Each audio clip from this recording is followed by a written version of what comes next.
সুপ্রিয় দর্শক বন্ধুরা, আসসালামু আলাইকুম। দেশ অথবা দেশের বাইরে থেকে প্রিয় বন্ধুরা, পবিত্র শুক্রবারের এই ছুটির দিনের শেষ অংশে এসে যে যেখান থেকে বাস্তব পরীর অলৌকিক গল্প শোনার জন্য আমার সঙ্গে যুক্ত হয়েছেন আমি আপন। আর যে আপন জীবনের গল্পের 1567তম পর্বে আপনাকে এই প্রতিদিনের মতো স্বাগতম জানাচ্ছি। সম্মানিত দর্শক বন্ধুরা, আজ আমি আপনাকে শোনাবো রংপুরের ভাই হাফেজ মাওলানা মোহাম্মদ সোলেমান হোসেনের জীবনের এক অলৌকিক ভয়ানক ধর্মীয় বাস্তব জীবন কাহিনী। বন্ধুরা, আজকের গল্পের টাইটেল এক অলৌকিক সত্য ঘটনা, অন্ধ হাফেজকে কুটিপতি বানিয়ে দেয় হিন্দু পরী। একজন অন্ধ হাফেজকে কুটিপতি বানিয়ে দেয় একটা হিন্দু পরী। এই গল্পটা আজ থেকে প্রায় বহু বছর আগে ঘটে যাওয়া রংপুরের লোম রহস্যকর চাঞ্চল্যকর এক ভয়ানক বাস্তব ঘটনা। এই গল্পটা এরকম একটা গল্প, আমি আপনাকে নিশ্চিত করে বুকে হাত দিয়ে বলতে পারি, যেই ধর্মের মানুষই হন না কেন, এই গল্পটা যদি আপনি শুরু থেকে শেষ পর্যন্ত শোনেন, তবে আপনার ভিতরে এক ধর্মীয় প্রেম, ভালোবাসা আর বিশ্বাসের জন্ম হবে।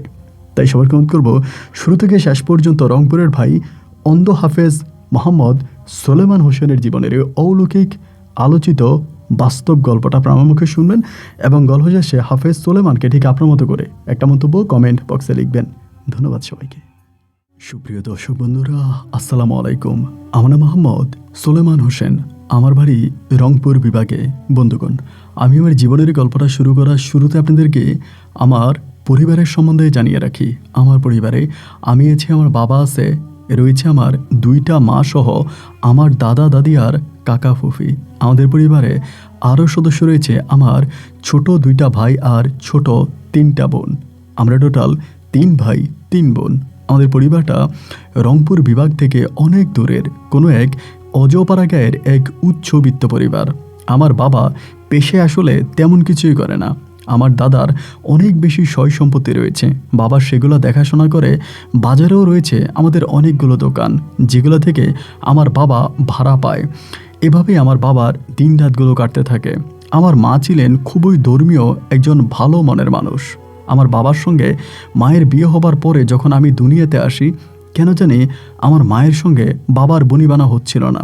প্রতি রাতে মায়ের সঙ্গে বাবার ঝগড়া হতো। এমন করতে করতে একটা পর্যায়ে আমার বাবা হঠাৎ করে সিদ্ধান্ত নিল তিনি দ্বিতীয় বিয়ে করবেন। কিন্তু মা বাবাকে বারবার অনুরোধ করেছিলেন দ্বিতীয় বিয়ে না করার জন্য, কিন্তু আমার বাবা আমার কোনো মায়ের কথাই শুনতেছিলেন না। জানি না কেন জানি আমার বাবার সাথে মায়ের দিন রাত ঝগড়া হতো, কিন্তু এমনি আমার মা দেখতাম 5 ওয়াক্ত নামাজ কালাম পড়তো, দিনী পথে চলতো এবং মা সবসময় স্বপ্নে দেখতো যে তিনি আমাকে একজন দিনদার আলেম বানাবেন। তো বাবা যেহেতু এরকম বিয়ে করার জন্য উঠে পড়ে লাগছে, মা বাবাকে বারণ করে রাখতে পারতেছিল না। একটা পর্যায়ে মা তখন বাবাকে বলল যে ঠিক আছে, তুমি যদি আরেকটা বিয়ে করতে চাও আমি তোমাকে অনুমতি দিব, তবে আমার একটা শর্ত আছে। আমার বাবা বলল কিসের শর্ত? আমার মা বলে, আমি তোমার সংসারে থাকি বা না থাকি, তুমি আমার কাছে ওয়াদা করো যে সোলেমানকে তুমি একজন দিনদার কোরআনে হাফেজ বানাবা। যদি এই ওয়াদা তুমি আমাকে করো, তবেই আমি তোমাকে দ্বিতীয় বিয়ে করার অনুমতি দিব। আমার আব্বা তখন আমার মাকে কথা দিল যে ঠিক আছে, তুমি যদি আমাকে অনুমতি দাও, আমি কথা দিলাম আমার সর্বোচ্চ বিক্রি করে হলেও আমি সোলেমানকে একজন দিনদার আলেম হিসাবে আমার এই সমাজে প্রতিষ্ঠিত করব। মা তখন আলহামদুলিল্লাহ বলে সঙ্গে সঙ্গে আমার বাবাকে দ্বিতীয় বিয়ে করার জন্য অনুমতি দিলেন। আমার বাবা কিছুদিনের মধ্যে তার নতুন বউকে নিয়ে ঘরে উঠলেন। বাবা যেদিন তার নতুন বউকে নিয়ে বাসর ঘরে ঢুকলেন, ঠিক সেদিনে আমার মা আমাকে আমার দাদির কাছে দিয়ে আমার নানুর বাড়িতে চলে গিয়েছিলেন। আমার বয়স তখন কত হবে, প্রায় 6 বা 7 বৎসরের কাছাকাছি। ওই বয়সে আমার মা তখন চলে যায়। সকালে আব্বা বাসরঘর থেকে বেরিয়ে আসার পর আমার দাদি বলে, তোর প্রথম বউ তো চলে গেছে। আমার আব্বা বলে, চলে গেলে যাক, ওর যেহেতু চলে যেতে ইচ্ছে হচ্ছে সে চলে যাক। আমার বাবা আমার মাকে ফিরানোর কোনো চেষ্টাই করেননি, আমার নানু বাড়িতেও যায়নি, আর আমার মাকেও আমার আব্বা ফিরিয়ে আনেনি। এভাবেই দীর্ঘদিন আমার মা নানু বাড়িতে পড়ে থাকে। মায়ের জন্য খুব মন খারাপ হতো, কান্না করতাম। মাঝে মাঝে মা পাশের বাড়িতে আসতো আমাকে দেখার জন্য। আমার পাশের ঘরের এক চাচি আছে, তিনি আমাকে আমার মায়ের কাছে নিয়ে যেত। ওই চাচির ঘরে মা আসতো এবং সেখান থেকে মা আবার চলে যেত। এরকম করে দীর্ঘ অনেকগুলো মাস পেরিয়ে যাওয়ার পরে মা যখন দেখলো যে বাবা আর আমার মাকে মেনে নিচ্ছে না বা মাকে আর নিতেছে না, একটা পর্যায়ে মা তখন সিদ্ধান্ত নিল তিনি দ্বিতীয় বিয়ে বসবেন। পরক্ষণে আমার মা আমার নানা নানির অনুমতিক্রমে তিনি আরেকটা বিয়ে বসে যায় এবং আমার মা সেই পরিবারে চলে যায়।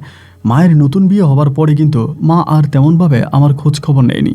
ওই সংসারে মায়ের ছেলে মেয়ে হয়, নতুন সন্তানাদি হয়, আমার মা বিশেষ করে তাদের নিয়েই তখন ব্যস্ত ছিলেন। কিন্তু আমার বাবা যে আমার মাকে কথা দিয়েছিলেন আমার মা এই পরিবারে থাকুক আর না থাকুক তিনি আমাকে একজন দিনদার আলেম হিসাবে এই সমাজে প্রতিষ্ঠিত করবেন, সেই নিরিখে আমার বাবা আমাকে পড়াশোনা করাতেন এবং সবসময় বলতেন যে তোর মা চলে গেছে, কিন্তু আমি তোর মাকে ওয়াদা করেছিলাম যে তোকে আমি একজন আলেম বানাবো, সুতরাং তুই ঠিকমতো পড়াশোনা করবি, মানুষের মতো মানুষ হবি, দুষ্টমি করবি না। আমার বাবা বারবার এগুলো আমাকে বলতো। তো সত্যি কথা বলতে মা চলে যাওয়ার পরেও বাবা আর আমাকে ওভাবে কষ্ট দেয়নি, আমাকে মানুষের মতো মানুষ হিসাবেই গড়ে তুলেছে, ঠিকমতো পড়াশোনা করিয়েছে এবং আমার বাবা আমার মায়ের কথা রাখতে গিয়ে আমাকে একজন ভালো মানের কোরআনে হাফেজ বানিয়েছে। আমাদের এলাকাতে একটা মাদ্রাসায় ভর্তি করায়, তার পাশাপাশি একটা হেফজোখানা আমাকে দেয়। আমি সেই হেফজোখানায় কোরআন মুখস্থ করি, আমার বুকে 30 সিরফা কোরআন আছে, আমি একজন দিনদার কোরআনে হাফেজ হয়ে যাই। আমার বয়স তখন প্রায় 13 থেকে 14 বছরের কাছাকাছি। সেই সময়ের একটা ভয়ানক ঘটনা আমি আপনার সঙ্গে শেয়ার করি। ওই বয়সটাতে একদিন আমি অনেক দূরের একটা মাহফিলে গিয়েছিলাম। আমি সহ আমাদের এলাকার আরও কয়েকজন পোলাপান মিলে অনেক দূরের একটা মাহফিলে গিয়েছিলাম। তো সে মাহফিলে যাওয়ার পরে মাহফিলের স্টেজে যখন ওয়াজ শুনতেছিলাম এরই মাঝে হঠাৎ করে বৃষ্টি নামে। যখন বৃষ্টি নামে সবাই মাহফিল থেকে বেরিয়ে যায়। কিছুক্ষণ পরে বৃষ্টি থামার পরে আমি আমার গ্রামের আর ছেলেগুলোকে খুঁজে পাচ্ছিলাম না, যাদের সঙ্গে আমি এসেছিলাম তাদের আর কাউকে দেখতেছি না। চিন্তা করলাম কি ব্যাপার, তারা গেল কই, তারা তো আমার সঙ্গেই আসছে, এখন হঠাৎ করে কোথাও উধাও হয়ে গেল। আমি এখানে সেখানে বিভিন্ন জায়গায় তাদেরকে খুঁজতেছিলাম, কিন্তু আমি আর তাদেরকে পাচ্ছি না। এমন করতেই বৃষ্টি থেমে আবারও মাহফিল শুরু হয়ে গেল। আমি পুনরায় আবারও ওই স্টেজের মধ্যে বসে গেলাম, সে জায়গার মধ্যে বসছি এবং বসার পরে আমি তখন সেখানে ওয়াজ শুনতেছিলাম। তো বৃষ্টি যখন চলে গেল আকাশে অনেক বড় একটা চাঁদ উঠছে, মানে বৃষ্টি ভাঙা চাঁদ। চাঁদের আলোটা বেশ প্রখর ছিল, অনেক ভালো ছিল। তাই আমি বসে বসে ওয়াজ শুনতেছি। রাত্র প্রায় 2টার দিকে তখন ওয়াজ শেষ হয়ে গেল। আমি ভেবেছিলাম ওয়াজ শেষ হলে মনে হয় আমার গ্রামের কাউকে না কাউকে পাবো, যার সঙ্গে আমি বাড়ি ফিরে যাব। এইটা ভেবে আমি তখন গেটের সামনে দাঁড়িয়ে আছি। একে একে মাহফিল থেকে সব মানুষগুলো বেরিয়ে গেল, কিন্তু আমি আমার বাড়ির কোনো লোককে সেখানে দেখতে পেলাম না। চিন্তা করলাম কি করা যায়, কি করব ঠিক বুঝতে পারতেছিলাম না। বুকের ভিতরটা তখন ধুপধুপ ধুপধুপ করে কাঁপতেছিল। এত অন্ধকার রাত, আবার যদিও চাঁদের আলো আছে কিন্তু কোনো মানুষ নাই। আল্লাহর উপরে ভরসা করে আমি এবার বাড়ির পথে রওনা দিলাম। যা আছে ভাগ্যে তাই হবে, আমি একা একাই বাড়ি ফিরব। আস্তে আস্তে আস্তে আস্তে করে বাড়ির দিকে যাচ্ছিলাম। তো আমার বাড়িতে আমার গ্রামে যাওয়ার আগে আরেকটা গ্রাম আছে, সেই গ্রামটার পরেই একটা খালি মাঠ আছে। মাঠের পাশে একটা হিন্দুদের মন্দির আছে। তো মন্দিরটা মানে আপনার আগে ব্যবহার হতো, আগে খুব মানুষজন এখানে আসতো, মন্দিরটা চলতো, কিন্তু এখন আর মন্দিরটা খুব বেশি একটা চলে না। এক কথায় বলা চলে এটা পরিত্যক্ত মন্দির বলাই যায়। তো আমি এদিক দিয়ে আস্তে আস্তে হঠাৎ করে আমার একদিন মনে হলো, কিছুদিন আগে আমি মন্দিরের পাশ দিয়ে যাওয়ার সময় মন্দিরের পাশে অনেক বড় একটা জাম্বুরা গাছ দেখেছিলাম, যে জামুরা ফলগুলো এরকম ঢাল একদম নিচের দিকে পড়ে আছে, মানে হাত দিয়ে ধরা যায়। তখন হঠাৎ করে মনে হলো যে এখানে তো এক জাম্বুরা গাছ দেখেছিলাম, জাম্বুরা ফলও দেখেছিলাম, দেখি আছে কিনা, যদি থাকে তো আমি একটা ছিঁড়ে বাড়ি নিয়ে যাব। তখন কিন্তু আমি সবেমাত্র আলেম পাস মানে আপনার কোরআনে হাফেজ হয়েছি, হাফিজিয়া পাস করছি এবং কোথাও কিন্তু আমি মানে বাড়িতেই আছি ওই সময়টাতে। আস্তে আস্তে গেলাম, যাওয়ার পরে দেখলাম যে হ্যাঁ জামুরা ফলগুলো যেখানে দেখলাম সেখানেই আছে। তারপরে আমি মানে একটা জামুরা ফল ছিঁড়লাম এবং ছিঁড়ার সঙ্গে সঙ্গে আমার পেটের মধ্যে তখন একটা মোচড় মারছিল। পেটের মধ্যে মোচড় মারার পরে আমি চিন্তা করলাম বাথরুমে যাব। তো এখানে তো আশেপাশে কোনো বাথরুম নাই, কিন্তু পানি আছে, মানে এই ইয়েটার পাশেই একটা খালাস ইয়ে আছে, আপনার কি বলে পুকুর আছে ওইটার পাশেই। তো আমি আশেপাশে কাউকে দেখতেছি না, চাঁদের আলো, প্রখর চাঁদের আলো। একটা সময় ওই পরিত্যক্ত মন্দিরের একটা কোনায় বসে, মানে যেটাতে আসলে কোনো মানুষজন যায় না এখন, একরকম ভাঙাই পড়ে আছে, ওই জায়গাটার মধ্যে আমি তখন বাথরুম করতে বসে গেলাম। মানে বুঝতে পারলাম না আর কি, মানে ওভাবে আর জিনিসটা কি ইয়ে করলাম না। আবার এটা মন্দিরের ভিতরেও না, মন্দিরের বাইরে একটা কোণার মধ্যে, যেটা মন্দিরের এরিয়ার মধ্যেই পড়ছে। বাথরুম করার পরে আমি পরিষ্কার হওয়ার জন্য যখন এই পুকুরের মধ্যে গেলাম, ঠিক সেই মুহূর্তে হঠাৎ করে আমাকে পিছন থেকে একটা ধাক্কা দিছে। শুধু একটা ধাক্কা দিছে, আমার এটাই মনে আছে, আর কিছু মনে নাই। এবং এর পরের দিন প্রায় দিনের 9টা বাজে আমি তখন সুস্থ হই। 9টা বাজে আমি তখন দেখি আমার বাড়িতে অনেক মানুষ, মানে প্রচুর মানুষ আমাদের বাড়িতে, এবং আমার পুরো শরীর ব্যথা। অনেকগুলো মাটির হাড়িল বাড়ির মধ্যে, মানে আমার সামনে। আমি মারে জিজ্ঞেস করতেছি, মা কী হয়েছে? আমি শরীর নাড়াইতে পারতেছি না। আমার সৎ মায়েরকে বলতেছিলাম। ওই সময় কিন্তু আমার সৎ মেয়ে আমার দেখাশোনা করতো, আমি এটা আপনাকে বলতে ভুলে গেছিলাম। আমার আপন মা চলে যাওয়ার পরে আব্বা যখন দ্বিতীয় বিয়ে করে, আমার ওই সৎ মেয়ে আমার দেখাশোনা করে, এবং তিনি আমাকে সত্যি কথা বলতে কখনো সৎ ছেলের নজরে দেখে নাই। তিনি আমাকে নিজের পেটের সন্তানের মতোই আদর করছে। আমার সৎমাটা বেশ ভালোই ছিল। তো সৎমারে আব্বার জিজ্ঞেস করতেছি কী হয়েছে? তারা বলে কিছুই হয় নাই, তুই ঘরে যা। কিন্তু ভাই শরীরটা এত ব্যথা করতেছে, নাড়তে পারি না। ঘরে গিয়েই শুয়ে গেছি। ঘুম থেকে ওঠার পরে এক মুঠ খাইছি, খাইয়া যখন বের হইছি রাস্তার মধ্যে, তখন সবাই হাসতেছে। আমার সবাই তখন হিজড়া বলে। কিরে আমি হিজড়ার কী করলাম? তাই আমার বলে আমি নাকি মেয়েদের মতো করে কথা বলছে। আর মেয়েদের মতো করে কথা বলবো কেন আমি সেটাও জানলাম না। না বুঝে যথারীতি আমি সবার সঙ্গে ঘোরাফেরা করে আবারও রাত হলে গেল, খাওয়া দাওয়া করে ঘুমাইতে গেছি। এই যখন ঘুমাইতে গেলাম তখনই শুরু হলো খেলা। আমি দেখলাম একটা হিন্দু মহিলা আমার কাছে আসছে, এবং আইসেই থাপ করে আমার গলাটা চেপে ধরছে, ধৈরেই আমার গলাটা ধরছে। 2 হাতে গলাটা ধরে ভাই আমার নিঃশ্বাসটা চলে যেতেছে। আমি মানে ছুড়ার জন্য অনেক চেষ্টা করতেছি, তা পারতেছি না। একটা সময় হঠাৎ করে আমার বাবা এসে আমাকে ধাক্কা দিছে। ধাক্কা দেওয়ার পর আমি লাফ দিয়ে বসে গেছি। আব্বা আমার বলে কী হয়েছে? আমি বলে আমি তো বুঝতেছি না। আমি দেখলাম একটা হিন্দু মহিলা আমার গলার মধ্যে এসে চাইপা ধরছে। আমার আব্বা বলে, তোরে বারবার বলছিলাম রাত বিরাতে বাড়ির বাইরে যাইস না, এবং এখানে সেখানে ওয়াজ হলেও তুই একা একা যাওয়ার দরকার নাই। তোর মাও চলে গেছে, তুইও যদি এরকমটা করিস তা কেমনে হবে? তুই ভালো হবি না। আব্বা তখন করলো কি, কিছু পানি ছিল আব্বার কাছে, জানি না এগুলো পরা পানি নাকি। আব্বা ওই পানিগুলো এনে আমার পুরো শরীরে ছিটিয়ে দিছে। দেওয়ার পরে আমাকে শুইতে বলছে, আমি শুইছি। ওমা শোয়ার পরেই এরপরে হলো কি, ওই রাতের মধ্যেই হঠাৎ করে আমি আবারও স্বপ্নে দেখতেছি কি, আমার আয়শা ওই মহিলাটে আমার 2 হাত চাইপে ধরছে। 2 হাতের মধ্যে 2 পা দিয়া ধইরা ভাই আমাকে থাপড়াইতেছে 2 গালে, মারতেছে মারতেছে মারতেছে মারতেছে, ঠিক ফজরের আজান পর্যন্ত আমাকে মারে। আজানটা দেওয়ার সঙ্গে সঙ্গে আমাকে ছেড়ে দেয়। আমি ওইটা কথা বলতে পারতেছি না। মানে ফজরের আজানের পরে আমার আব্বা নামাজ পড়তে উঠছে মনে হয়। নামাজ পড়ে আব্বা আমার রুমে এসে দেখতেছে আমার 2 গাল একদম ফুলে আছে। আমি কিন্তু অনেক সুন্দর ছিলাম, তো ফর্সা হওয়ার কারণে 2টা গাল একেবারে রক্তবর্ণ হয়ে আছে। আব্বা আমাকে বলতেছে কী হয়েছে তোর? আরে তোর কী হয়েছে? আমি তখন নিচের দিকে তাকায় আছি। আব্বা আমারে বলে বল কী হয়েছে? আমি কথাও বলতে পারতেছি না। আমারে বের করলো, গালের মধ্যে গরম পানি টানি দিয়ে সবাইকে উঠাইলো, এবং আমি আস্তে আস্তে করে তখন বলতেছি যে আমার এমনি এমনি মারছে, আমি কি করব? আমার ধৈর্য আমার 2 গালে অনেক থাপড়াইছে। তা আব্বা তখন বলতেছে যে না, এইভাবে তো আসলে চলা যায় না। রাতের মধ্যে 2বার তোরে মারলো, এবং শেষের বার যেভাবে মারছে তোর তো পুরো গাল ফুলে ফেলছে। না না, এটা হতে পারে না, এটার একটা বিধি ব্যবস্থা করাই দরকার। আব্বা তখন করলো কি, ওই কবিরাজকে আবারও খবর দিয়ে আনছে। আনার পরে কবিরাজ তখন আমার ধরে বলতেছে যে দেখেন, আপনার ছেলে তো একটা অন্যায় করছে, এবং এই অন্যায় স্বরূপে এই জিনিসটা ওরে ধরছে। তো আমি আমার মতে, মানে আমার যতটুকু ক্ষমতা আছে একজন ছোটোখাটো কবিরাজ হিসাবে, আমি অতটুকু করছি। যেহেতু আমি তাবিজ দেওয়ার পরেও, আমি পানি পরা দেওয়ার পরেও ওইটা এসে 2বার রাতের বেলা আপনার ছেলের উপর অত্যাচার করছে, তাহলে আমার দ্বারা আর এটা হবে না। আপনারা অন্যত্রে যান এবং একটা ভালো কবিরাজের সন্ধান নেন। আমার আব্বা তখন বলে, এই 12 তল্লাতে আপনি ছাড়া তো আর কোনো ভালো কবিরাজ নাই। সবাই তো জানে আপনিই ভালো কবিরাজি করেন, আপনি ছাড়া তো কেউ নাই। আমরা অন্য আর কোথায় যাব? যা করার আপনিই করেন, আপনি আমার ছেলেকে ভালো করেন। উনি তখন বলতেছিল যে না, আসলে আমার দ্বারা এটা সম্ভব না। যদি আমার দ্বারা সম্ভব হতো আমি করতাম। আমি যতটুকু করছি ওইটা আমার মানে নাই, ওইটা কালী। সুতরাং কালীর অনেক ক্ষমতা থাকে, অনেক পাওয়ার থাকে। আমি ওর পাওয়ারের সঙ্গে পারতেছি না। আপনি একটা কাজ করেন, আপনি অন্য কবিরাজের কাছে যান। আমার আব্বা এবার শুরু করছে অন্য কবিরাজ খোঁজা।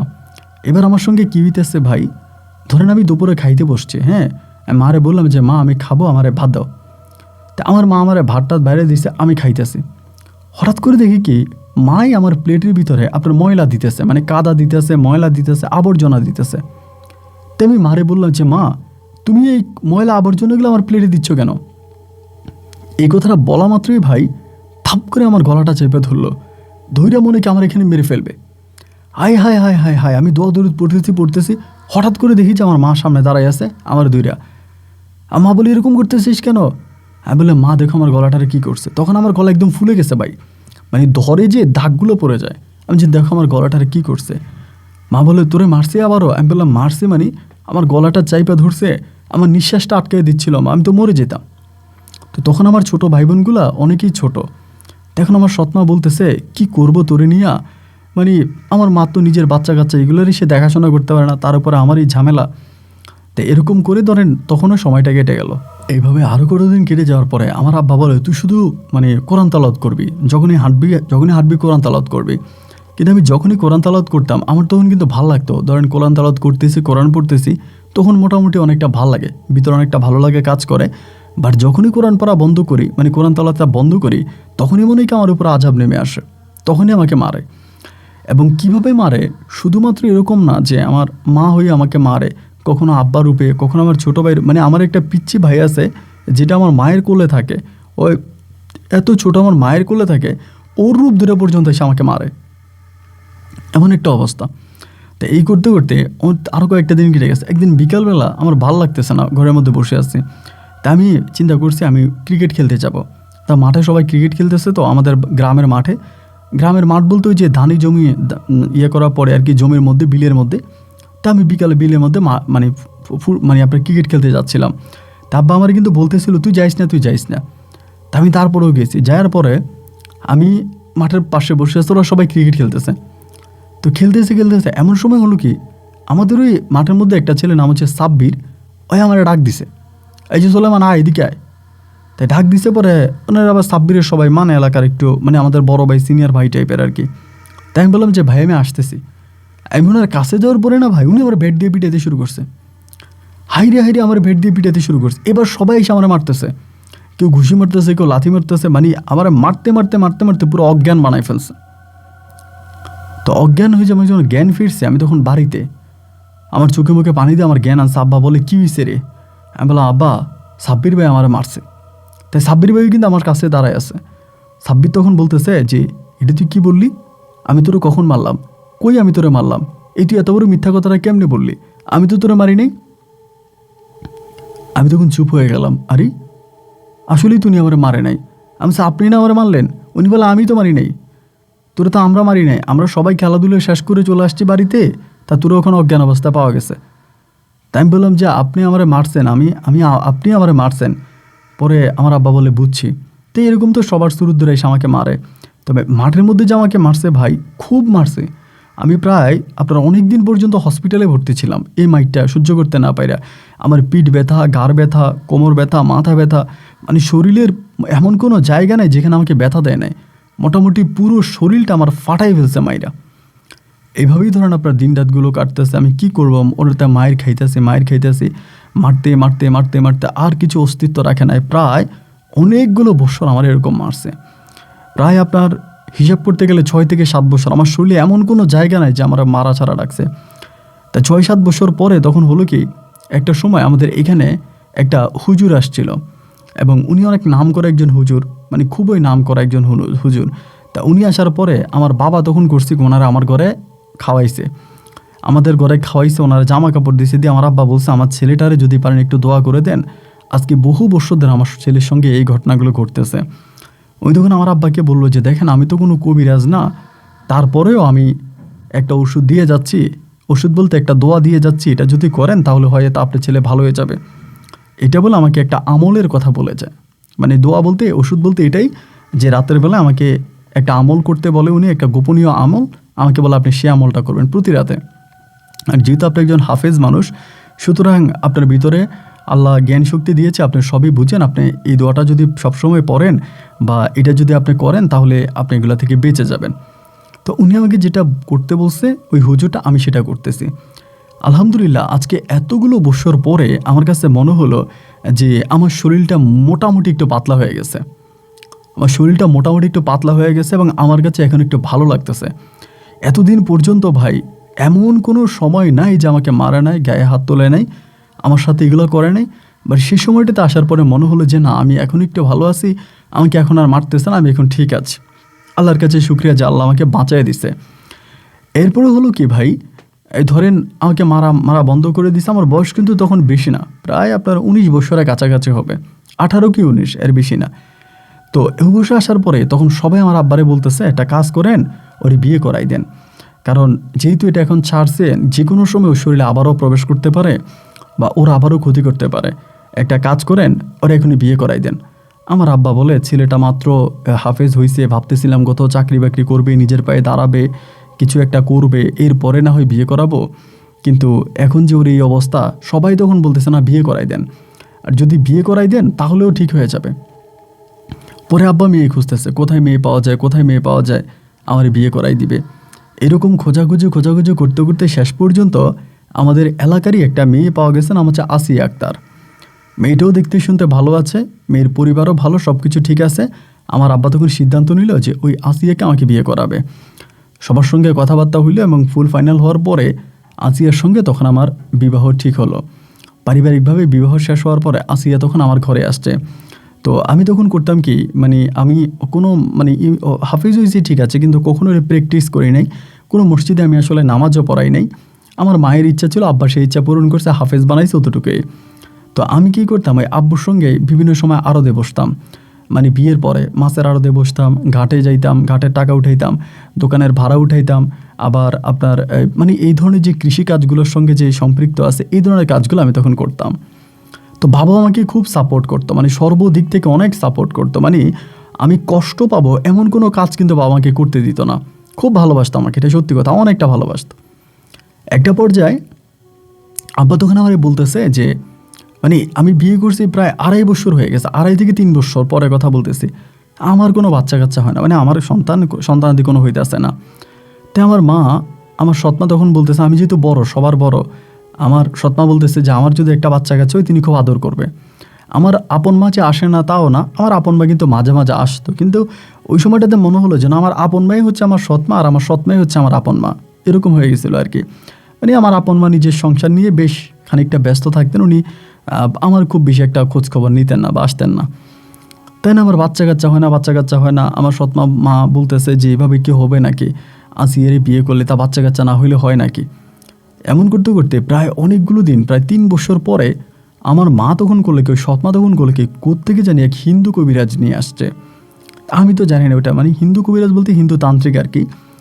তো হিন্দু তান্ত্রিক আনার পরেই তো হিন্দু তান্ত্রিক আমাদের বাড়িতে আসছে সন্ধ্যার সময়। আমি তখন দোকান থেকে আসছি মাত্র, আসার পরে দেখি এই ঘটনা। আমি তখন আমার বউরে আসিয়ারে বলতেছি, আসিয়া ঘটনা কি? বলে, তোমার আম্মা এমন এক হিন্দু কবিরাজ নিয়ে আসছে এবং উনি নাকি চিকিৎসা দিলে আমার পেটে সন্তান আসবে।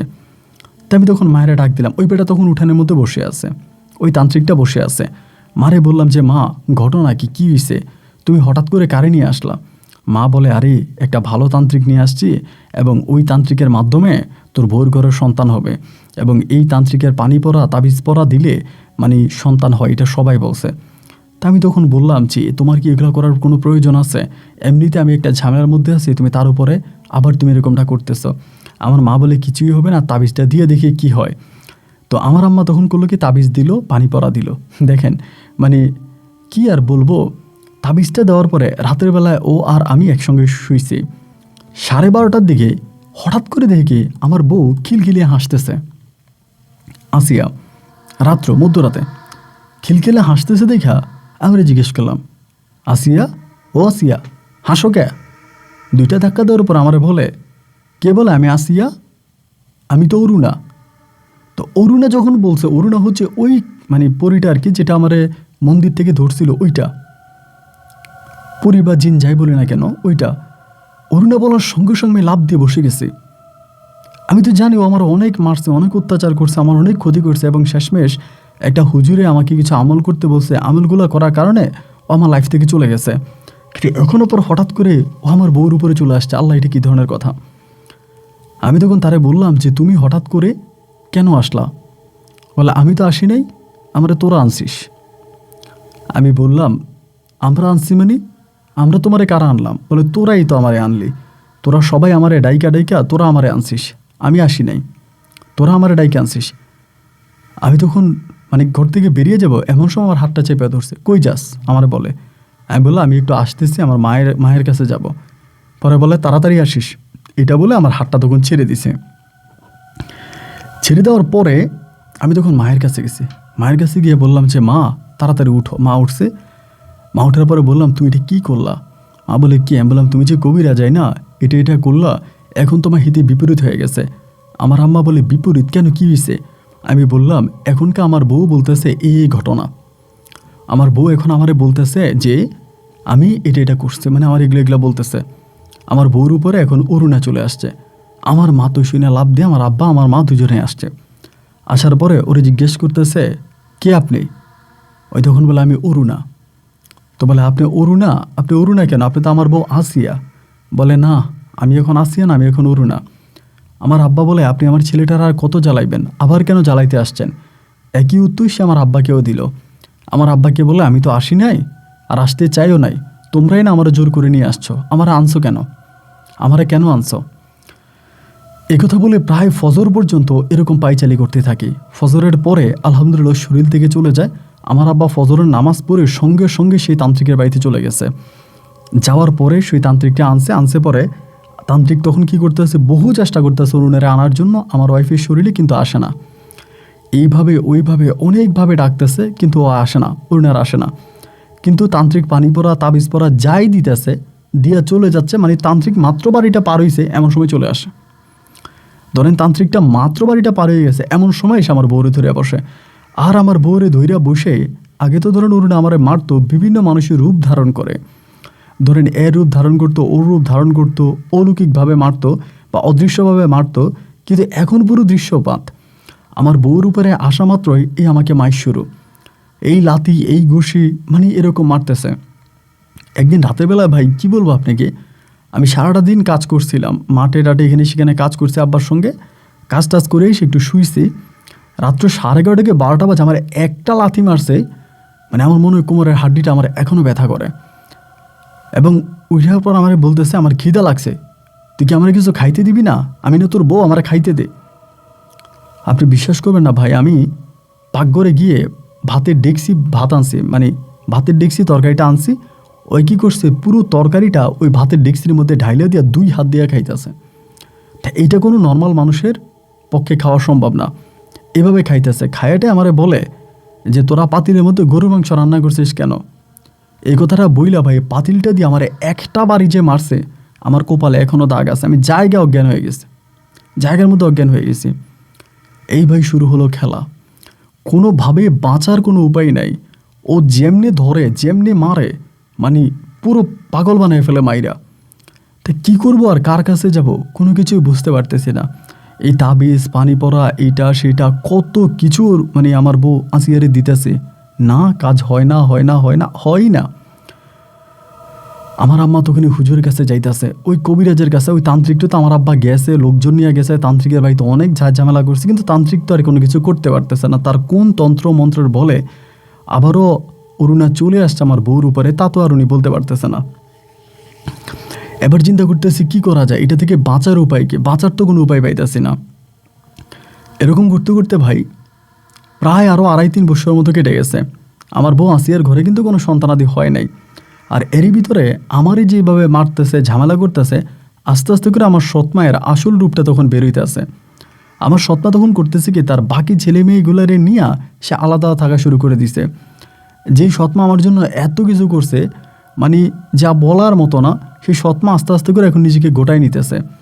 আগের মতো করে আমার কাছে আসে না, আমার সঙ্গে কথা বলে না, এবং ছেলে ছেলে বইলা যে জান দিত, উনি আর আমাকে এটা দেয় না।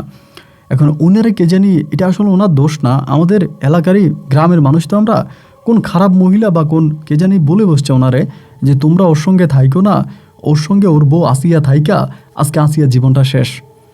ওইটা আইসা আসিয়ারে ধরছে, আজকে আসিয়ার জীবনটা শেষ, ওর সঙ্গে তোমরা থাইকো না। যে কোনো সময় ওর সঙ্গে থাকা ওই অরুণা তোমাদের উপরেও ভর করতে পারে, আর যখনই তোমাদের উপরে ভর করবে তোমাদের জীবনও শেষ। সাবধান হয়ে যাও, এখনও ভালো আছে, তোমরা এই সোলেমানের সঙ্গে থাইকো না। এবার আমার মা করলো কি, আস্তে আস্তে করে তার বাকি যে ছেলে মেয়েগুলো আছে, বাকি আরও আমার 3টা বোন আছে, 2টা ভাই আছে, তাদেরকে নিয়ে এসে আলাদা থাকতে শুরু করে। আমি ভাতের কথা কইলে আমার ভাই এসে আমার ভাত দিয়ে যায়, আমার বোন এসে ভাত দিয়ে যায়, ওই করে আমাকে যাইতেও দেয় না। সকালে আসিয়ারে ধরে, বিকালে ধরে, মানে আসিয়ারে পুরো মানে ফিসাই ফেলতেছে। আসিয়ারে ধরা মানে আমারে মারা। খাবার খাইতেছি ভাই, ওর ভিতরেও আমারে মারে। কীভাবে যে মারে বলার মতো না। মারলে পর আমি যখন দোয়া পড়তে শুরু করি, দোয়া পড়ে ফু দেই, আস্তে করে ও ঠান্ডা। আজ এই মাত্র না আমারে মারলা, কই তোমারে মারলাম, আমার বলে কই তোমারে মারলাম, ও মনেই থাকে না। এবং মানে ওর মাঝে 1 মিনিটের জন্য আসে, 1 মিনিট পরে চলে যায়, ওই 1 মিনিট আমারে মারে। পরে হলো কি, এভাবে অনেকগুলো দিন কেটে গেল। তখন আমার সৎমা আমার সঙ্গে কথা বলে না, আব্বাও আগের মতো কথা বলে না, সৎ ভাই বোনেরা তারাও আমার সঙ্গে কথা বলে না। মানে আমার সব পরিবার তখনই মানে আমার কাছ থেকে মুখ ফিরিয়ে নিয়েছে, ওদের মতো করে সবাই তখন মুখ ফিরিয়ে নিয়েছে। তো কী আর করা ভাই, আল্লাহ যেহেতু আমাকে এরকম বিপদে ফেলছে, তো সবাই তো আমার কাছ থেকে চলে গেছে। আমি তখন আমার মতো করে দিন রাত পার করতেছিলাম। এভাবে অনেকগুলো দিন পার হওয়ার পরে একদিন আমি বাজারে রওনা দিছি। তো যাওয়ার সময় একটা কথা আপনাকে বলে রাখি, খুবই মানে গুরুত্বপূর্ণ। আমার বউ কিন্তু মাছের ভিতরে আপনার তেলাপিয়া মাছটা খায় না। আমার বউ আসিয়া তেলাপিয়া মাছ খায় না। তো তেলাপিয়া মাছ খায় না দেখা বাজারে গেছি আমি অন্য অন্য মাছ আনবো।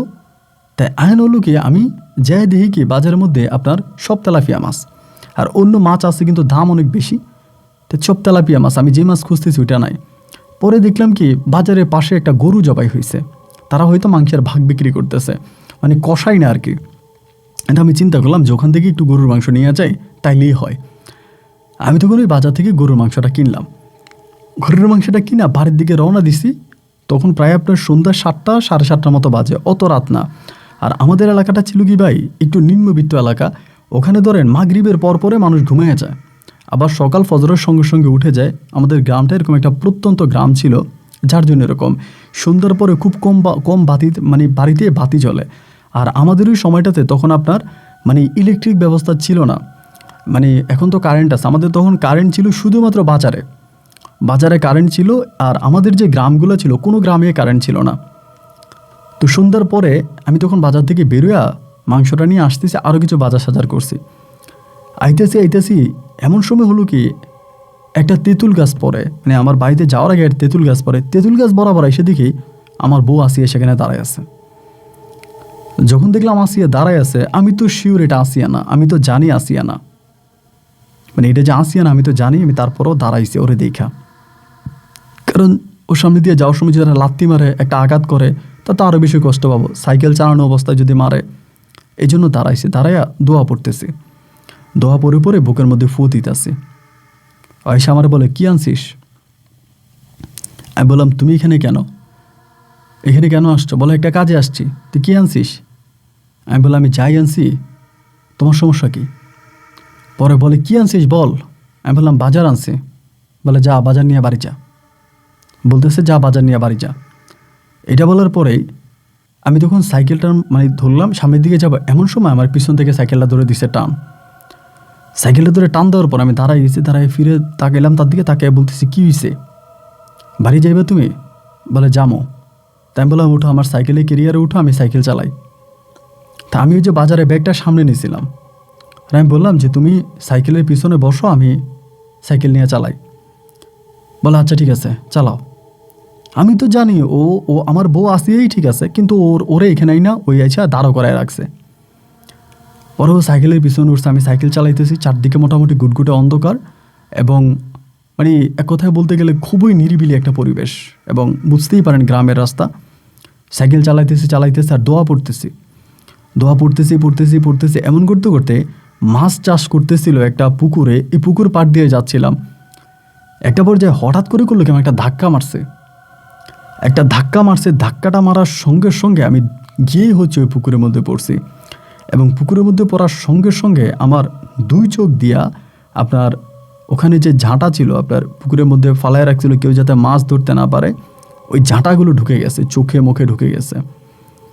এবং ঢুকে যাওয়ার সঙ্গে সঙ্গে আমি সেখানের মধ্যে দিছি চিৎকার, মানে আমার পুরো 2 চোখের মধ্যে ঢুকে গেছে। আমি চিৎকার দিতেছি, পাশে বাড়ি ছিল মনে হয় কেউ, তারা দৌড়ে আসছে। আইসা আমার ওখান থেকে ধরাধরি করে উঠে আমার বাড়িতে নিয়ে গেছে। তখন আমার চোখ দিয়ে শুধু রক্ত বেরিতে আছে। বাড়িতে আসছে পরে আমার আব্বা বলে, কী হয়েছে? আমি বললাম যে এই ঘটনা, আসিয়া আমার ধাক্কা দিছে। আমার আব্বা বলে, তাই তো আসিয়ারে দেখতেছি না, অনেকক্ষণ ধরে খুঁজতেছি, ওই তোরা ধাক্কা দিল কে? সবাই বলতে, স্যার ওর চোখ দিয়ে রক্ত বাড়িতেছে, ডাক্তারের কাছে নিয়ে যান। তো তখন তো রাতের বেলায় আমাদের এলাকায় যে ডাক্তার আছে সেখানে নিয়ে গেছে। ওই ডাক্তার বলতেছে আমার চোখের কোনি নষ্ট হয়ে গেছে, মনি নষ্ট হয়ে গেছে, অনেক খারাপ অবস্থা, তার বরিশাল মানে আপনার রংপুর সদরে নেওয়ার জন্য। তাই আমার আব্বা তখন টাকার চিন্তা করলো না, যেহেতু এরকম হয়েছে। আমার আব্বা ওইখান থেকেই আপনার মাইক্রোবাস ঠিক করে আমাকে সদরে নিয়ে গেছে। সদরে নিয়ে যাওয়ার পরে সারা রাত আমাকে ওখানে রাখছে, কিন্তু আমার চোখের কোনো উন্নতি হয় নাই। চোখের উন্নতি হয় নাই, সেখান থেকে আমাকে তখন ডাক্তাররা বলতেছে যে ওনার চোখের অবস্থা খুবই খারাপ, আমরা প্রাথমিকভাবে যে চিকিৎসা দেওয়া দিয়েছি, তবে বড় বড় চিকিৎসা তো আমরা দিতে পারি না, আপনারা ঢাকায় নিয়ে যান। আমার আব্বা টাকার চিন্তা করে নাই, ঢাকায় নিলে অনেক টাকা লাগবে। তারপর আব্বা বলতেছে যে আমার ছেলেটার আমি বাঁচাবো। আব্বা আমাকে নিয়ে ঢাকার পথে রওনা দিল। ঢাকায় নেওয়ার পরেও আমার চোখ ভালো হচ্ছে না, ঢাকায় নিয়ে যাওয়ার পরেও চোখ ভালো হচ্ছে না, চোখ ভালো হচ্ছে না। তখন ধরেন একটা চোখ পরিপূর্ণভাবে নষ্ট হয়ে গেছে, আর একটা চোখ দিয়া অল্প দেখতাম, অল্প অল্প দেখতাম, মানে পুরোপুরি দেখতাম না, অল্প অল্প দেখতাম। ওই জায়গা থেকে তখন আমাকে বাড়িতে নিয়ে আসে। আমি প্রায় 1.5 থেকে 2 মাসের মতো আমি হসপিটালে ছিলাম ঢাকাতে। এই 1.5-2 মাস চক্ষু হসপিটালে থাকিয়া বাড়ি আসছি। বাড়ি এসে দেখি আমার বউ আসিয়া নাই। তাই আমি আমার সৎমারে জিজ্ঞেস করলাম যে আসিয়া কোথায়? বলে ওই কি আর অন্ধ বেটার লোকে সংসার করব, আরও তোমার সাথে সংসার করতে আইসে ওর পুরো জীবনটাই শেষ, ও চলে গেছে। তাই আমি বললাম ও চলে গেছে, ও চলে গেলে কি আর অরুণা ওরে ধরবে না? বলে তা জানি না, ও চলে গেছে। তখন আমি পুরোই মানে এক চোখে দেখতে পাই না, আরেক চোখে ধরেন আপনি 20% দেখতে পাই, মানে 120% দেখতে পাই। অবস্থাটা এরকম, মানে এক কথায় অন্ধ বলা চলে। চশমা চোখে দিয়ে তখন হাঁটতাম। এভাবে হাঁটতেছি হঠাৎ করে ওর সামনে আসে, অরুণের সামনে আসে। এক এক সময় ওই আগের মতো, মানে প্রথমবার যেরকম বিভিন্ন রূপে আসতো ওরকম রূপে, কখনো আমাদের বাড়ির কাকার রূপে, কখনো চাচার রূপে, কিন্তু আমার বাবা বা মায়ের রূপ ধারণ করতো না। বাবা মা দাদা দাদি বা আমার আবার আমার ওই যে পেটের মা, জন্মদাতা মা আছে, তার রূপ কিন্তু মাঝে মাঝে ধারণ করতো, কিন্তু আমার আব্বা আম্মার রূপ ধারণ করতো না। এই করে করে আসে, আইলে আমারে মারে, আইলিয়ে মারে, ও মারে আমি ওর মায়ের খাই, এমন অত্যাচার অবিচার আমারে করতেছে যা বলার মতো না। আমি টোটালি তখন চোখেই দেখতে পাই না, এক চোখ তো অন্ধ, আরেক চোখে এই অবস্থা। পরে নিয়ে আমার আব্বা আম্মা তো আগেই চোখ সরাই নিছে। সবসময় চেরা পাঞ্জাবি পরে হাঁটতাম রাস্তায়, সবাই বলতো আমি পাগল। মানে এলাকার যত লোকজন আছে সবাই বলা বলি করতেছে যে সোলেমান পাগল হয়ে গেছে, ও পাগল। কিন্তু আমি কিন্তু পাগল হই নাই, এটা জাস্ট আমার উপর একটা টর্চার করতেছে, যার জন্য আমি এইভাবে চলি। এভাবে প্রায় 2 থেকে 3 বছরের মতো কেটে গেছে। এই 3 বছর পর্যন্ত আমাকে একটা সেকেন্ডের জন্য শান্তি দেয় নাই। শরীরের এমন কোনো জায়গা নাই যে জায়গার মধ্যে আমাকে মারে নাই। এই 3 বছর 3.5 বছর পরে আমি পাগলের মতো হয়ে যেতেছিলাম। ধরেন হাঁটতেছি, পিছন থেকে এসে লাথি মারে, পিছন থেকে এসে ঘুরছি মারে, থাপ্পড় মারে। এমন করতে করতে একদিন সন্ধ্যার সময় আমাদের এদিকে একটা জায়গা আছে, ওইটা মানে 2 গ্রামের মাথা, এটাকে বলে মাতামৌরির ওইখানে আমি বসে আছি সন্ধ্যার দিকে, মাগরিবের পরে আইসা আমার কাছে বসছে। তখন আপনার শীতকাল, শীতের মধ্যে আইসা বসছে, মানে কুকুর, ওই সময়তে রূপটা নিচ্ছে কুকুরের রূপ নিয়ে আইসা আমার পাশে বসছে। আমি ওরে বুঝতাম, ও যেই রূপে ধারণ করুক আমি জানি যে ও আইসা আমার পাশে বসছে। বসার পর আমি কান্না করতেছি, বৈশা একটা সময় আমাদের গ্রামের একটা মেয়ে আছে হালিমা নামের, ওই কিন্তু মারা গেছে আপনার প্রায় বহু বছর আগে হালিমা মারা গেছে। ওই ছোট বয়সে বলতে কীরকম বয়স হবে, প্রায় 7-8 বছর বয়সে মেয়েটা মারা গেছে অসুস্থতায়। সেম এই হালিমার কণ্ঠে আমারে বলতেছে কান্না করতেছো কেন? তা আমি তাকায় দেখি হালিমা বসে আছে, মানে কুকুরটা ঠিক যে জায়গায় বসেছিল এই জায়গায় হালিমা বসে আছে। হালিমা তো মরেই গেছে। ও যে এক এক সময় এমন রূপ ধারণ করতো যেটা কল্পনাকেও হার মানায়। পরে আমি বললাম যে হালিমা তুই? পরে বলে আমি তো মরে গেছি। ওই নিজে বলে আমি তো মরে গেছি, তাও তো আমার এত কান্না নাই, এত কষ্ট নাই, তোমার এত কষ্ট কেন? আমি বললাম হালিমা আমি তো জানি তুই হালিমা না, তুই অরুণা। একথা বলে আমি ওর সামনে এরকম মাথা নত করে মানে সেজদায় পড়ে গেছি। সেজদা মানুষ যেরকম দেখি সেজদা দিয়ে বলতেছি আমারে মাফ করে দে, হয়তো আমাকে এখন মেরে ফেল, হয় আমাকে মেরে ফেল, আর আমাকে মাফ করে দে, আমার আর এইভাবে কষ্ট দিস না। আমার জীবন থেকে আমার মা গেল, আমার বাপ গেল, আমার একটা বউ ছিল তাও গেল, আমার 2টা চোখ গেল, তুই আমারে আর মারিস না, আমারে আর কষ্ট দিস না, আমার শরীরটা আর রক্তাক্ত করিস না, আমার তুই এরকমটা করিস না, আমার তুই ছেড়ে দে। এই সেজদার মধ্যে পড়ে থাকা অবস্থায় বলে ছেড়ে দিব, আমার একটা শর্ত যদি তুই মানস। আমি তখন সেজদায় পড়ে আছি। তাই বললাম ঠিক আছে আমি তোমার শর্ত মানবো, তোমার সব শর্ত মানবো, তা বলো কি শর্ত? পরে আমারে বলে তুই যে অন্যায় করছিস সে অন্যায় শাস্তি তুই সারা জীবন পূজা করবি। যে কই পূজা করব? বলে আমাকে একটা মন্দিরের ঠিকানা দে, রংপুরেই, ওই মন্দিরে যাবি তো ওই মন্দিরে পূজা করবি, যদি তুই সবসময় পূজা করিস তা আমি ধরে ছেড়ে দিব। তখন কিন্তু আমার মুখের মধ্যে এই লম্বা লম্বা দাড়ি আছে, একদম লম্বা লম্বা দাড়ি, এই অবস্থার মধ্যে। আমি বললাম, সত্যি কি ওইখানে যদি পূজা করি তাহলে কি তুমি আমাকে ছেড়ে দিবা? বলে, হ্যাঁ ছেড়ে দিব, তোরে আর মারবো না। বিশ্বাস করেন, বাড়িতে গেছি, ঠিকানাটা আমার মনে আছে, ঠিকানাটা যেটা বলছে মনে আছে। বাড়িতে গেছি, যে ব্যাগ ট্যাগ নিছি। আব্বা বলে, কই যাস? আমি বলছি, যদি পারো আমার কয়টা টাকা দাও। তা আমার আব্বা কথা না বাড়াই আমার কাছে আমার কিছু টাকা দিছে। এই টাকাগুলো নিয়ে দিছি আমি রওনা, আর কোনো কথা নাই। টাকাগুলো নিয়ে রওনা দিছি, একদম সোজা আপনার ওই মন্দিরে গেছি। মন্দিরে যেতে যেতে অনেক রাত হয়ে গেছে, এবং মন্দিরটা বিশাল একটা মন্দির, অনেক বড়। ওই মন্দিরের সামনে গেছি, যাওয়ার পরে বিশ্বাস করেন ভাই, আমি যখন মন্দিরটাতে ঢুকলাম, ঢুকার সঙ্গে সঙ্গে মনে হয় কি আমার পুরোটা শরীর একেবারে ঠান্ডা হয়ে গেছে। মানে একেবারে মানে মনে হয় এতক্ষণ আমার শরীরের উপরে প্রচুর ওয়েট ছিল। একটা ধরেন আপনার 100 তলা বিল্ডিং দিলে যেরকম, এরকম মনে হয় যেন আমি নিচে পড়ে যাচ্ছি ভারে। মন্দিরে ঢুকার সঙ্গে সঙ্গে আমার মনে হয় যে আমার শরীরটা পাতলা হয়ে গেছে। তো এই মন্দিরটার সামনে আপনার সবাই হিন্দু। তো মন্দিরে আবার প্রসাদ দেওয়া হয়, মানে খাবার দাওয়ার দেওয়া হয়, যে যে ধর্মেরই হোক না কেন গেলে খাবার দেয়। আমি মধ্যরাতে গেছি পরে আমার খাবার দিছে। সেখানের যে পূজারি আছে, ওই পূজারি খাবার দিল, আমি খাবার খাইছি। খাওয়ার পর মন্দিরের সামনে শুয়ে রয়েছি। এরকম করে আপনার 1 দিন 2 দিন কাটতেছে, কিন্তু মন্দিরের ভিতরে থাকা অবস্থা আমার ক্ষতি করে না। আমি কিন্তু পূজা করি। সত্যি কথা বলতে, যেভাবে মানে ওদের ধর্মের কাজ করা দরকার আমি এগুলো করতেছি শুধু বাঁচার জন্য, কারণ আমার তো আর অস্তিত্ব নাই ভাই, আমাকে এই মারছে। এভাবে প্রায় 3 মাসের মতো, 2.5 থেকে 3 মাস আমি কারোর সঙ্গে কোনো কথা বলি না। 2.5 থেকে 3 মাস পরে ওইখানে একটা অনুষ্ঠান হয়। ওখানে বিভিন্ন ধরনের ইন্ডিয়া থেকে সহ হচ্ছে বিভিন্ন ধরনের আপনার বড় বড় মনীষীরা আসে। তো ওই মনীষীর সামনে সবার মতো, হিন্দুর মতো আমিও তখন মানে এরকম বুক ভরা দাড়ি, আমি ঘন্টা বাজাইতেছে। ওই মনীষীটা তখন খেয়াল করছে, রাত্র তখন বেশি না, আপনার 9টা 9:30 মতো বাজে। ওই যে আমরা কীর্তন গাইতেছিলাম ওই সময়, উনি আমাকে হাতে ইশারা দিছে, এসে দিয়ে ডাক দিছে। ডাক দেওয়ার পরে বলে, নাম কি? তা আমি মনে করছি যেহেতু অনেকে আমাকে ডাকে, আমি যেহেতু মুসলমান, এখানে পূজা করি, তা অনেক মানুষই আমাকে ডাকে, অনেক মনীষীরাই ডাকে। আমি ভাবছিলাম যে উনি হয়তো তেমনভাবে আমাকে ডাকছে। তো উনি ইশারা করে বলতেছে, নাম কি? আমি বললাম, সুলেমান হোসেন। তা আমারে বলতেছে, কোরবানা। তো যখন কোরবানা বলছে, আমি তখন আস্তে করে সাইডে গিয়ে দাঁড়ায় আছি। তো উনি তখন কীর্তন চালাইতেছে, আমি ওখানে দাঁড়ায় আছি। পরে একজনটা বলে যে একটা চেয়ার দিতে বলো। তা আমার একটা চেয়ার দিয়েছে, আমি বসে আছি। রাত্র প্রায় 12:30 পর্যন্ত এই কীর্তন চলছে। 12:30 বাজে শেষ হয়েছে, আমি তখনও বসে আছি। এবং এরপরে উনি খাবার খাওয়ার জন্য পিছনে একটা বাড়িতে গেছে, মানে বাড়িতে বলতে মন্দিরের যেই ঘর আছে ওইখানে গেছে। যাওয়ার সময় আমাকে নিয়ে গেছে, নিয়ে বলতেছে, হাত মুখ ধো। উনি আবার বাংলাও জানে, হিন্দিও জানে, কিন্তু উনি ইন্ডিয়ার, বাংলাদেশি না, অনেক বড় মনীষী। পরে আমি হাত মুখ ধুইছি, ধোয়ার পরে আইসা বসছি, ওনার এই পাশে বসছি। বসার পরে উনি বলতেছে খাবার দিতে, আমারও শো দেওয়ার জন্য। তো ওখানে আরও মনীষীরা ছিল, প্রায় 5-6 জনের মতো, আমিও ছিলাম। তো আমারও তাদের মতো করে খাবার দিচ্ছে, আমি খাইছি। খাবারটা খাওয়ার পরে উনি আমার তখন কিন্তু কিছু বলতেছে না, মানে কিছুই বলেন। আমি খাবার খাইতেছি, উনি নর্মালি খাবার খাইছে। খাওয়ার পরে খাবার শেষ হয়েছে পর আমার নিয়ে মন্দিরের পিছনে একটা বসার মতো জায়গা আছে, এখানে আবার সামনে ফুলের বাগান আছে। ওই ফুলের বাগান থেকে ফুল এই না মন্দিরে পূজা করা হয়। এই বাগানটার সামনে নিয়ে আমার ওখানে বসাইছে। বসে বলে, বাড়ি কই? আমি বললাম, রংপুরেই। বলে, কোন জায়গায়? আনছে অমুক জায়গায়।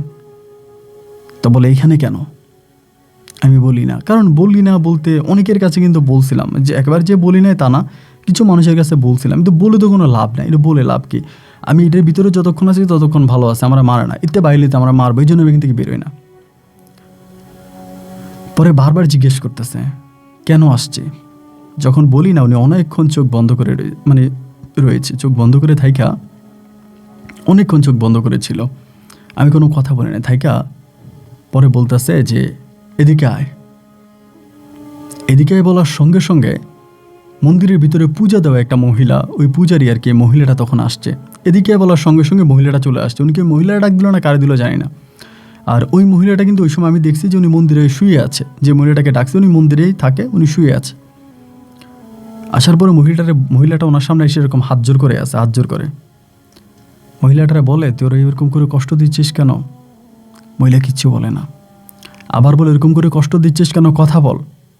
তখনই সেজদায় পড়ে গেছে ওনার পায়ের কাছে সেজদায় পড়ে গেছে। পরে কান্নাকাটি শুরু করছে, এবং কান্নাকাটি শুরু করছে। পরে বলে, শোন, কান্নাকাটির কিছু নাই, তুই বয়। পরে বসছে, আমি দেখতেছি ওই পূজারি মহিলাটাই, কিন্তু ওই মহিলাটাই দেখতেছি। তারপরে বসছে, বসার পরে বলতেছে যে ওরে কষ্ট কেন দিচ্ছিস, এখানে কেন আনলি? পরে বলতেছে ও অন্যায় করছে, আমার পছন্দের একটা জায়গার মধ্যে ও পায়খানা করছে। ও তো জানে না তোর পছন্দের জায়গা, ওই যদি জানতো তাহলে এটা করতো। তারপর বলে যে ঠাকুর মাফ করে দেন, আমি ওকে ছেড়ে দিব, আমি ওর কোনো ক্ষতি করব না, ওরে আপনি চলে যেতে বলেন, আপনি মাফ করে দেন।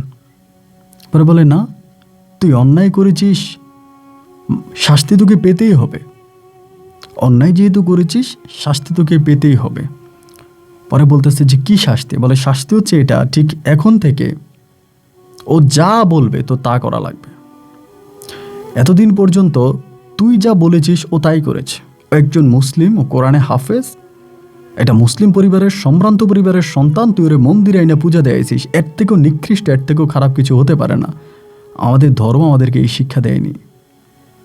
আমাদের ধর্ম প্রাচীন ধর্ম, বড় ধর্ম, আমাদের ধর্ম আমাদেরকে এই শিক্ষা দেয়নি যে ভিন্ন ধর্মের মানুষদেরকে জোর করে প্রভাব খাটিয়ে তাদেরকে আমাদের ধর্মে নিয়ে আসবো।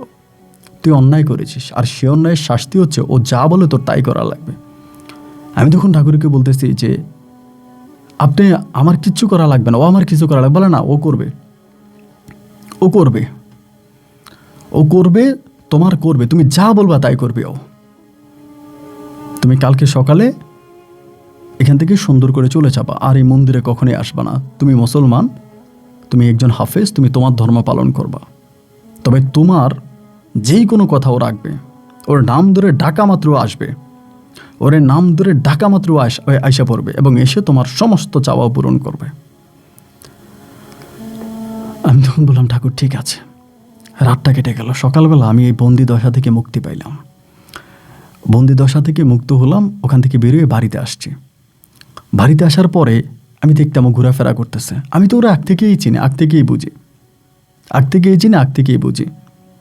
তাই ঘোরাফেরা করে আমার আশেপাশে। পরে আমি বলি, তুমি আমার আশেপাশে ঘোরাফেরা করো, এটা আমার ভালো লাগে না, তুমি চলে যাও, তুমি তোমার মন্দিরে চলে যাও, এখানে আইসো না। এই কথা বলার পরে ও তখন মন্দিরে চলে গেছে। কিন্তু আমরা স্বপ্নে দেখায় বা মাঝে মাঝে আমারে বলে, ধরেন আমি এখানে বসে আছি, হঠাৎ করে আমার কানে বলতেছে যে কিছু লাগলে আমাকে বইলেন, কিছু লাগলে আমাকে বইলেন। এই করতে করতে আমাদের গ্রামেরই আমার এক কাকি হয় সম্পর্কে আর কি, কাকি বলতে মানে দুঃসম্পর্কের আর কি, দুঃসম্পর্কের এক কাকির একটা ছেলের বিয়ে করাইছে। ছেলের বউয়ের ঘরে কোনো সন্তান হয় না, তো সেই মানে বউটারে ছেড়ে দিয়ে ছেলেটার আরেকটা বিয়ে করাবে। একদিন বাজার থেকে আসতেছি, দিয়ে যে এই ঘটনা যে আরেকটা বিয়ে করাবে ছেলেটারে। তো মেয়েটা দেখি যে কান্না করতেছে, মানে ছেলের বউটা কান্না করতেছে। পরে আমি বললাম, নাম হচ্ছে হোসনেয়া, যে হোসনেয়ারা কাঁদতেছো কেন? বলে আমার ঘরে কোনো সন্তানাদি হয় না, আজকে কয়েক বছর হয়েছে বিয়ে করছে, এখন আমার শাশুড়ি আমার স্বামী মিলে আমার ছেড়ে দিয়ে আমার স্বামীর আরেকটা বিয়ে করাবে আমার শাশুড়ি। তো মেয়েটার কান্না দেখে আমার ভিতরটা কেমন ছিল, একটু নাড়া দিয়ে উঠছে।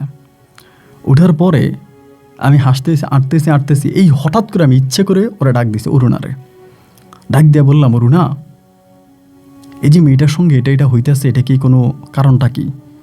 পরে আমার এত নম্র ভদ্রভাবে বলতেছে যে মহোদয়, আমাকে মহোদয় বলে, মাঝে মাঝে মহাজন বলে, মাঝে মাঝে মহোদয় বলে, যে মহোদয় মেয়েটার এই সমস্যা, একটা রোগ আছে। তো আমি বলি, তুমি কি রোগটা ভালো করতে পারবা? বলে হ্যাঁ, ওষুধ আছে। তাই আমি বলে, দেও আমার ওষুধটা। বলে ঠিক আছে, আমি আপনাকে দিব। তাই আমার ওষুধটা দেয়, দিয়া বলে যে ওষুধটা আপনি তারা এমনি এমনি খাইতে বলবেন। পরের দিন সকালবেলা আমি মেয়েটারে গিয়া বললাম যে আপনি, মেয়ে শাশুড়ি বললাম, আপনারা তো অনেক চিকিৎসা করছেন, অনেক ডাক্তার কবিরাজ দেখাইছেন, কাজ তো হয় না, একটু সময় দেন, অন্তত 3টা মাস আমার এই ফাইলটা খাওয়াই দেখেন, যদি কাজ হয়। মানে একরকম গাছের পাতা টাতা লতা আর কি, এগুলো ছেঁচা বলছি রসা খাওয়ানোর জন্য। ও যেভাবে আমাকে শিখিয়ে দিচ্ছে ওরা না, ওভাবেই বলছে যে এটা করেন, তাইলে দেখেন ভালো হয় কিনা। এটা বলার পরে ভাই, এই মহিলার যেমনি বলে দিয়েছে, মহিলা এমনি করেই আপনার ওই তার বউরে খাওয়াইছে। আলহামদুলিল্লাহ 2 মাসের ভিতরেই মাসিক বা মেয়েদের যে একটা সমস্যা থাকে মাসে, ওইটা বন্ধ হয়ে গেছে। এটা বন্ধ হয়ে গেছে এবং পেটে বাচ্চা চলে আসছে। এরপরে তো আমাদের পুরো গ্রামে আলোড়ন সৃষ্টি হয়ে গেছে যে সুলেমান কবিরাজ। এখনও আমাদের রংপুরে অনেক মানুষ আমাকে চিনে, সুলেমান কবিরাজ। এইবার মানুষ আমার কাছে লাইন ধরছে, শুধু পেটের বাচ্চা হয় না তা না, বিভিন্ন ধরনের সমস্যা। এখন অরুণা যেটা পারবে আমার বলে আমি এটা পারবো, তাই আমি বলি ঠিক আছে আপনারটা হবে। আর যেটা পারবো না অরুণা সেটা বলে দিই এটা আমার দ্বারা হবে না, তাই আমি বলি আপনারটা হবে না। এখন যেটা হবে সেটা আমি করি। করতে করতে দেখা যায় যে মানুষ, যেমন ঢাকার একটা কাজ আমি করি, ঢাকা ধানমন্ডির একজন লোক আবুল খায়ের নামের, ওনার একটা কাজ আমি করি ওনার ওয়াইফের। উনি আমাকে খুশি হয়ে, মানে ওনার ওয়াইফের জন্য এই কাজটা করি, উনি আমাকে খুশি হয়ে ঢাকাতে একটা ফ্ল্যাট কিনে দেয়, যে ফ্ল্যাটের দাম বর্তমান সময়ে প্রায় 60 লাখ টাকার মতো। আমি চাই নাই, যে আমার দরকার নাই, কিন্তু উনি জোর করে আমার নামে ফ্ল্যাটটা কিনে দিছে, কারণ ওনার বউয়ের আমি একটা নতুন জীবন দান করতে পারছি। শুধু তাই নয়, এরপর থেকে বিভিন্ন ধরনের বিভিন্ন জায়গায় আপনার চিকিৎসা করলে খুশি হয়ে এই 10,000, 50,000, 1 লাখ দিয়ে যাইতেছে। আমি কিন্তু নিচ্ছি না, বারবার বলি যে না আমাকে দিয়েন না, আমি কখনো কারো কাছে চাই নাই। আমি চিকিৎসা করছি, আমার নামে ওখানে জমি কিনে দিতেছে, এই করতেছে, সেই করে করে প্রায় কোটি টাকার সম্পদ মানুষ আমাকে দিয়ে দিছে। তো দিতেছে দিতেছে দিতেছে, আমি কিন্তু আর বিয়ে শাদী করলাম না, আর বিয়ে শাদী করি নাই। এভাবেই তখন পড়ে গেছে। আমার বউ যে আসি আমাকে ছেড়ে চলে গেছে, ওর অন্যত্রে বিয়ে হয়ে গেছে, অন্যত্রে বিয়ে হয়েছে, আর ওর বাচ্চা কাচ্চা হয়েছে, আমার এখানে কিন্তু হয় নাই। তা আমি তখন অরুণারে বললাম আমি যদি বিয়ে করি আমার বাচ্চা হবে? বলে হ্যাঁ হবে, তোমার কিছু রোগ আছে, ওষুধ দিলে তোমার বাচ্চা হবে, তোমার সন্তানাদি হবে তুমি বিয়ে শাদী করলে। আমি আর বিয়ে শাদী করলাম না। এই করতে করতে নিজের যে সৎ ভাই বোনগুলো ছিল প্রত্যেকটারে মানুষ করছে, লক্ষ লক্ষ টাকার ব্যবসা ধরাই দিছি, কোটি কোটি টাকা ভাইগুলারে বানাই দিছি। আব্বা আম্মার নামে গ্রামে মসজিদ দিয়েছি, মাদ্রাসা দিয়েছি, এবং বিভিন্ন জায়গায় মসজিদ মাদ্রাসা নির্মাণ করেছি। এবং হিন্দুদেরও, আমি শুধু যে মুসলিমদের করেছি তাও না, অনেক হিন্দু মন্দিরও আমি নির্মাণ করেছি। এটা আমার ইচ্ছা, আমার ভিতর থেকে আমি করেছি, এটা আপনারা অন্যভাবে নেবেন না। এইভাবে আমি এমন কোনো জায়গা নাই যেখানে আমি যাইনি, আমি কাজ করি নাই। আমি সৌদি আরব পর্যন্ত গিয়েছি, বিভিন্ন জায়গায় আমি দান সরকাত করে এসেছি। এবং লাস্ট পর্যন্ত আপনার 2005 সালের দিকে, আমি আপনাকে ঘটনাটা বিস্তারিত বলতে পারবো না যেহেতু আমার একটু সমস্যা আছে। 2005 সালের দিকে যে কোনো একটা কারণে আমার হঠাৎ করে মনে হয়েছে যে না, আমি যেটা করতেছি এটা আমি অন্যায় করতেছি। এই যে কবিরা যেটা করতেছি, আমি আপনাকে পুরোপুরি বলতে পারবো না, কারণ আমার একটা হুজুর আছে, ওই হুজুরের নিষেধ আছে। খুব সামান্য একটা, মানে একদম ছোটোখাটো একটা হুজুর আমাকে একটা কথা বলছে, ওই কথাটার কারণে আমি বুঝে গেছি আমি অরুণাকে দিয়ে যা করাচ্ছি, যে একজন মুসলিম হিসেবে আমি এটা অন্যায় করতেছি, একজন কোরআনে হাফেজ হিসেবে আমি এটা অন্যায় করতেছি, আমি আল্লাহর বিধানকে অমান্য করতেছি। অরুণা আমার সঙ্গে যা করেছে আমি তো তাই অরুণার সঙ্গে করতেছি, তাহলে অরুণার মাঝে আর আমার মাঝে তো কোনো পার্থক্য রইল না। তখন থেকে আমি অরুণাকে বলছি, অরুণা আমি আর তোমারে চাই না, তুমি চলে যাও। তখন বলে আপনি কি সত্যি বলতেছেন? আমি বললাম হ্যাঁ, মন থেকে বলতেছি, এবং এরপর থেকে আমি কখনো তোমাকে ডাকলেও তুমি আসবা না, এটা আমার আদেশ, এটা আমার আদেশ। এরপরে যদি কোনোদিন আমি তোমাকে ডাকি তুমি আসবা না, এটা আমার আদেশ, এটা আমার লাস্ট আদেশ। এরপরও যদি আমি তোমাকে কখনো ডাকি তুমি আসবা না, আর যদি আসো তাহলে তুমি আমার ওয়াদা অমান্য করেছো। আমি বিচার আবার তোমার ওই ঠাকুরের কাছে দিব, মনুষ্যের কাছে দিব। পরে বলে সত্যি এটা? আমি বললাম হ্যাঁ সত্যি, তুমি চলে যাও। 2005 সালে, এই 5 সালে আমাকে বিদায় করি। এরপরে ওরে বিদায় করে যতটুকু আল্লাহ সয় সম্পত্তি দিয়েছে ওর মাধ্যমেই তো পাইছি, এবং মানুষ ইচ্ছে করে দিয়েছে। আমি তখন বিয়ে শাদী করে সংসার আদি করে আমার ছেলে মেয়ে হয়েছে, এবং বর্তমান বউকে নিয়ে আমি অনেক সুখে আছি। আপনার রহমতে 3-3 বার হজ করে এসেছি। আমি যদি অন্যায় করে থাকি তাহলে আল্লাহ আমাকে মাফ করে দেখ। এবং আপনি হয়তো মনে করতে পারেন যে আমি কবিরাজ, কিন্তু না, এখন আমি কবিরাজ। 2005 সালে আমি এটা সারাই দিয়েছি, বন্ধ করেছি, এবং এই পর্যন্ত, আজকের এই দিন পর্যন্ত আমি এটার সাথে সংযুক্ত নাই। এখন পরিপূর্ণভাবে একজন সাদা মাটা সহজ সরল একটা জীবনযাপন করছে। তো কথাগুলো আপনাকে এই কারণেই বললাম, আমার বউ আপনার গল্প শোনে, আমার বউয়ের নাম রোমানা আক্তার, আপনার গল্প শুনে আপনার অনেক বড় ভক্ত ও। তা ও আমাকে সবসময় বলে আপনার এত সুন্দর একটা ঘটনা আছে, আপনি বলেন না কেন, আপনি বলেন না কেন, আপনি বলেন না। তো ওর জ্বালানিতে আমি আমার ঘটনাগুলো আপনাকে বললাম, এবং যতটুকু আপনার কাছে প্রচার করা উচিত আমি ততটুকুই করলাম। আরও অনেক কথা আছে যেগুলো আসলে বলা যাবে না। তা আপনি চাইলে আমার গল্পটা রেকর্ড করতে পারেন। ভালো থাকবেন। আসসালামু আলাইকুম।